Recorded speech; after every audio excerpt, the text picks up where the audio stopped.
my name is Dr. Anil. I am a ENT doctor at CK Birla Hospital, Punjabi बागर। मैं आज आपके साथ एक इम्पॉर्टेंट टॉपिक डिस्कस कर रहा हूँ, hearing loss in children and it's prevention. Child में जो हियरिंग लॉस होते हैं उसके दो कारण होते हैं, एक कंजेनाइटल में जन्मजात, दूसरा एक्वायर्ड में जो कि जन्म के बाद होता है। कंजेनाइटल हियरिंग लॉस के मेनली जो कारण होते हैं वो जेनेटिक होते हैं। कई बार प्रेगनेंसी के टाइम में मदर्स को कुछ बीमारियाँ होती हैं, उसके वजह से भी हो सकता है। इसमें बच्चे जब जन्म लेते हैं तो इसके प्रिवेंशन के लिए हम एक टेस्ट करते हैं जिसको OAE बोलते हैं। उसके अंदर कान की एक जांच होती है जिससे हमें पता चल जाता है कि बच्चा सुनने में नॉर्मल है या नहीं है। यदि उसमें नॉर्मल नहीं होता है तो उसके 1 महीने बाद हम दोबारा टेस्ट करते हैं। उसके बाद भी हमें डाउट लगता है तो एक और टेस्ट करते हैं बेरा, जिससे हमें एग्जैक्टली उसकी हियरिंग की कैपेसिटी पता चल जाता है। यदि हमें उस समय से बच्चे को सुनाई नहीं दे रहा है तो हम हियरिंग एड को सजेस्ट करते हैं और उसके स्पीच थेरेपी का ट्राई करते हैं।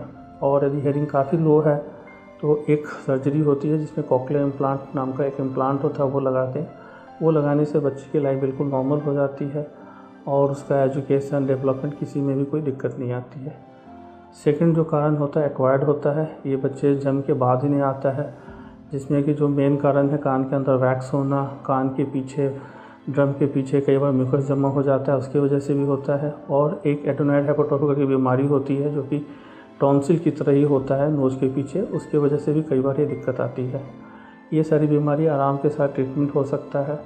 आप डॉक्टर के पास ले जाएंगे तो वो पहले एग्जामिनेशन करेंगे। यदि वैक्स है तो उसको दवा देकर क्लीन करते हैं, यदि म्यूकस है तो उसके लिए ट्रीटमेंट आता है, और यदि एडेनोइड्स है तो उसका भी ट्रीटमेंट होता है। कई बार एडेनोइड्स काफ़ी ज़्यादा होता है तो सर्जरी करना पड़ता है, और कई बार म्यूकस ज़्यादा होता है तो उसे सर्जरी करा के कान से अंदर म्यूकस निकालते हैं और एक छल्ला डालते हैं या ग्रोमेज जिसे कहते हैं।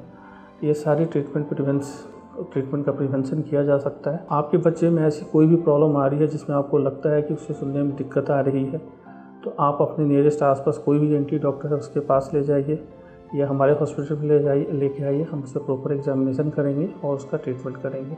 Thank you.